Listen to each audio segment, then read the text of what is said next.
I did want to take you back just for a moment to The Apprentice. I mean, it was interesting. It was interesting, wasn't it, to hear Mark say that he didn't like to say you're fired. But we saw during The Apprentice those young people learn a lot from you and from their experiences. But what do you learn from the show?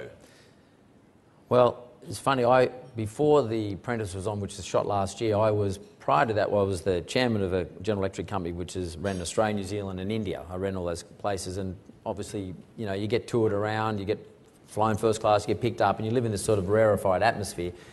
And I wouldn't employ anybody or fire anybody. And as a result of that, you lose touch with people, particularly young people, or particularly people who need a job. And you start to forget about things like, well, you lose your empathy. And during that process, I didn't actually go into it thinking this, but during that process I started to learn about what young people do and don't know. And I started finding myself looking for which person should I employ, what is my process of doing that over a 10-week period. And the only thing I could fall back on was the sort of stuff I just talked about, is looking for people's character. And I learnt that about myself. I'd lost touch with that, and it was a sort of very rewarding experience from that point of view. It was a social experiment. It was very interesting that you had that opportunity to learn those things. And from what we've just heard from Mark Bouris, clearly, you think a lot about what goes on inside people's minds and indeed even inside their hearts. There are not many business leaders who would have had a personal audience with the Dalai Lama, but I understand that you did. What did you learn from him?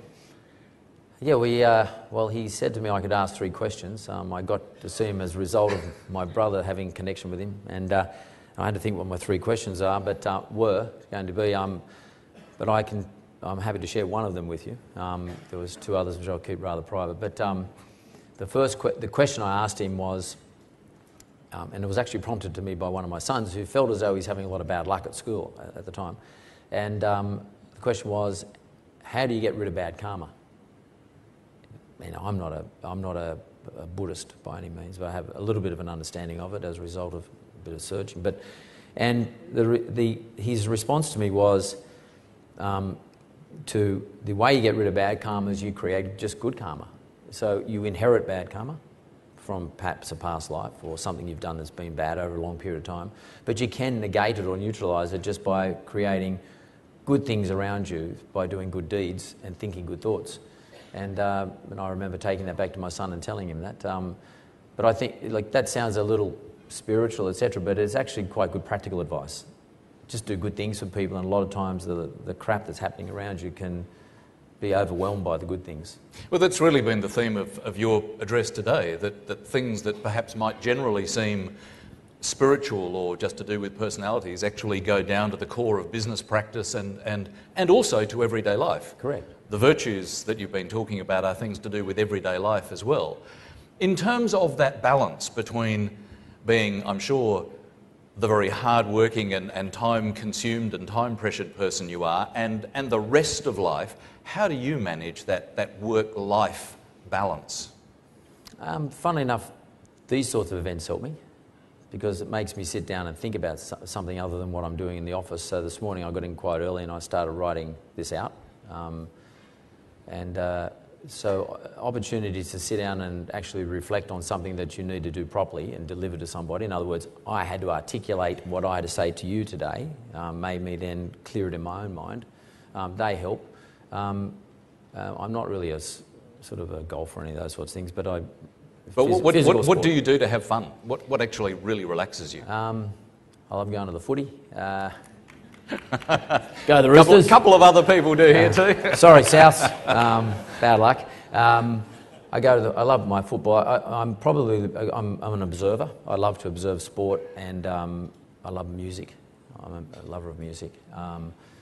I spend a lot of time in my garden. I mean, it's going to sound ridiculous, but I'm a gardener, and I grow my own vegetables. Well, you heard it here first. Not because I'm mean. But my dad's Greek and he's a farmer by background, and the Greeks, he still grows tomatoes, and we have tomato contests and fantastic lettuce and all that sort of stuff. You know, you talk about your dad and those roots that you've come from. Many, again, going back to the Apprentice, many of those people who were there were young people who were going to change a lot over the years. When you look back to yourself, perhaps in your 20s or even before then, as you began, how much do you think you've changed? How big a journey has it been?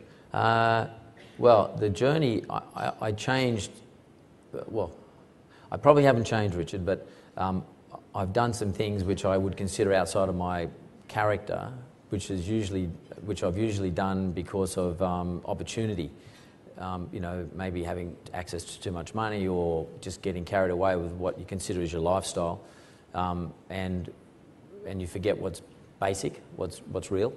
And as I said earlier, you've got to give yourself an uppercut every now and then, and you know, take yourself back to what is basic and what's real. So I haven't changed much since I was a kid growing up in Punchbowl, and you know, weeding the garden out the back with Dad growing the tomatoes. And I mean, I've got a house in Camp Cove now, so I weed the garden in Camp Cove. A bit different, but I got tomatoes in the backyard, and I still curse if the worms get it. And by the way, I got chooks. I don't know if anyone here is from Wallara Council, but I didn't apply for this. Sorry. But they're only recent, and I can move them. But they haven't laid any bloody eggs either. But I got 4 sons, and I told my boys, I said, I'm going to watch them for the next couple of weeks. Unless they start to produce, they could be out of here, you know. Well, look, it's fantastic that you've been able to share these things with us, and I think we'll carry that image of the tomatoes in the backyard in Camp Cove, as well as the obviously very high level of business success that you've been prepared to share with us today. We've learned a lot from you. Thank you for those insights. Ladies and gentlemen, would you please thank Mr. Mark Bouris.